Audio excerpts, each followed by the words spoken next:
आप जर्मनी में भी आ सकती हैं। अगर आप जर्मनी में आके अपनी फील्ड में यूरोप सेटलमेंट के लिए स्टडी रूट को अपनाना चाह रहा था। मेरा 11 इयर्स का स्टडी गैप है। 2015 में मैंने बैचलर्स ऑफ इलेक्ट्रिकल इंजीनियर किया है। उसके बाद टिल डेट मेरा प्रोक्योरमेंट इंजीनियर का एक्सपीरियंस है। मैं इधर एक मल्टीनेशनल कंपनी है उसके अंदर जॉब कर रहा हूँ, तकरीबन 3 लाख रुपए अर्न कर रहा हूँ। आइट्स मेरा 7 बैंड है, मैंने अभी रिसेंटली किया है। लेकिन सर मैं खुद अकेला जाना चाह रहा हूँ यूरोप में, और फिर बाद में फैमिली को बुलाना चाह रहा हूँ। लेकिन मैं उसके लिए कोई कंट्री ऐसा चूज करना चाह रहा हूँ जहाँ सेटलमेंट का ऑप्शन अच्छा हो। मैं वहां जाके बाद में फैमिली को बुला सकूँ, और बस फिर मतलब अपनी जिंदगी मतलब वहां सर्व कर सकूँ लेटर ऑन। सही है। इसका मतलब ये है कि आप इन फ्यूचर जो है वो यहाँ पे सेटलमेंट जाते हैं। जी सर बिल्कुल। सही है। देखें, आपकी दो ख्वाहिशें हैं, एक कंट्री अच्छी होनी चाहिए, ऐसे ही है? मतलब हाँ। तो आप अपनी फील्ड में रहना चाहते हैं, या ऑड फील्ड का भी जो है वो आपके माइंड में है कि वहां पे जाके मुझे बर्तन भी धोने पड़े तो मैं जो है वो सेटलमेंट करना चाहता हूँ? सर इनिशियली तो डेफिनेटली कुछ भी हो, जाके सेटलमेंट करने के बाद बंदा आगे गो थ्रू कर ही लेता है कुछ ना कुछ। एग्जैक्टली चॉइस साहब, आप राइट ट्रैक पे हैं। अगर आप अभी ये कह देते कि भी नहीं मैंने जो है वो व्हाइट कलर जॉब ही जाके लेनी है, तो फिर जो है वो थोड़ा सा मसला जो है वो दूसरी तरफ निकल जाना था।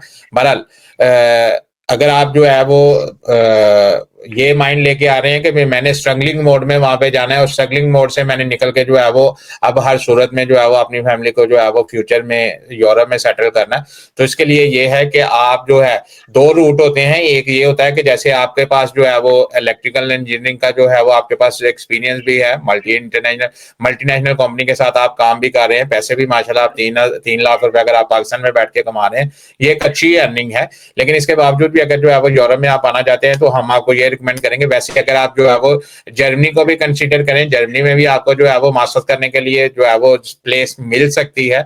यहाँ पे कल को चांसेस हैं कि आप अगर अपनी फील्ड में भी जाना चाहें, यहाँ पे अपनी फील्ड में भी आप जा सकते हैं।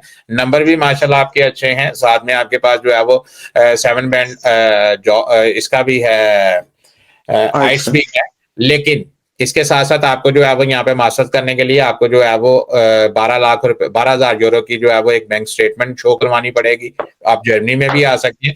अगर आप जर्मनी में आके अपनी फील्ड में मास्टर्स करते हैं, बहुत अच्छे चांसेस हैं कि भी आपको जो है वो यहीं पे आपकी सेटलमेंट भी जर्मनी में हो जाएगी। अगर आप मास्टर्स करने के बाद आपको 18 महीने का जो जॉब सीकर वीजा मिलता है, या फिर आप इसी मास्टर को जो है वो 3 साल 3.5 साल प्रोलॉन्ग कर लेते हैं, और साथ में जो है वो आपको 1.5 साल का PSW मिल जाता है, और PSW खत्म होने के साथ ही अगर आपको जॉब भी मिल जाती है तो जैसे ही आपको जॉब मिलेगी आपका PR भी हो जाएगा। इसको प्रोलॉन्ग करने का मकसद सिर्फ ये होता है कि आपकी अपनी फील्ड में एक तो रूशनासी हो जाए, आपको पता लग जाए कि भी आप कहाँ पे फाल करते हैं, साथ में आप 2-3 साल में लैंग्वेज सीख जाते हैं, और जैसे ही आपकी मास्टर डिग्री मुकम्मल होती है और आपको PSW मिलता है, आपके पास जॉब्स भी होती हैं, तो आप राइट वे अपने PSW को जो है वो वर्क परमिट में कन्वर्ट कर सकते हैं। और साथ ही जैसे ही आप इसको वर्क परमिट में कन्वर्ट करते हैं, 5 साल आप ऑलरेडी वहां पे गुजार चुके होते हैं, आप नीदरलैंड जिसको हम PR बोलते हैं, परमानेंट रेजिडेंस परमिट की तरफ चले जाते हैं, और साथ ही आप पासपोर्ट के लिए एलिजिबल भी हो जाते हैं। सिर्फ एक बात है जो आपने कहा था कि आप अपनी फैमिली को भी बुलवाना चाहते हैं बाद में,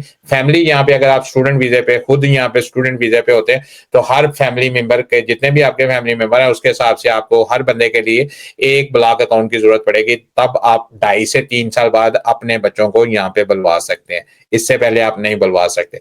और अगर आप ये कहते हैं कि अनायत भाई मेरे पास ये 45 लाख रुपया नहीं है, मैं जो है वो अपना ब्लॉक अकाउंट नहीं बनवा सकता, मैं जो है वो सिर्फ एज ए टूल जो है वो स्टडी वीजे को एज ए टूल यूज करना चाहता हूँ, और मैं वहां पे आके जो है वो और जॉब करने के लिए भी रेडी हूँ, तो फिर आप जो है वो जिस मर्जी यूनिवर्सिटी में अप्लाई करें, जिस मर्जी कंट्री में अप्लाई करें, लटविया में कर लें, लिथुआनिया में कर लें, यहाँ पे छोटी छोटी फीसें हैं, रोमानिया में अप्लाई कर लें, आपको जो है वो थोड़े से पैसे लगा के 3,000 यूरो 4,000 यूरो फीस जमा करवा के आपको उन कंट्रीज का वीजा लेके आप जो है वो किसी अच्छी कंट्री में सेटल डाउन हो सकते हैं।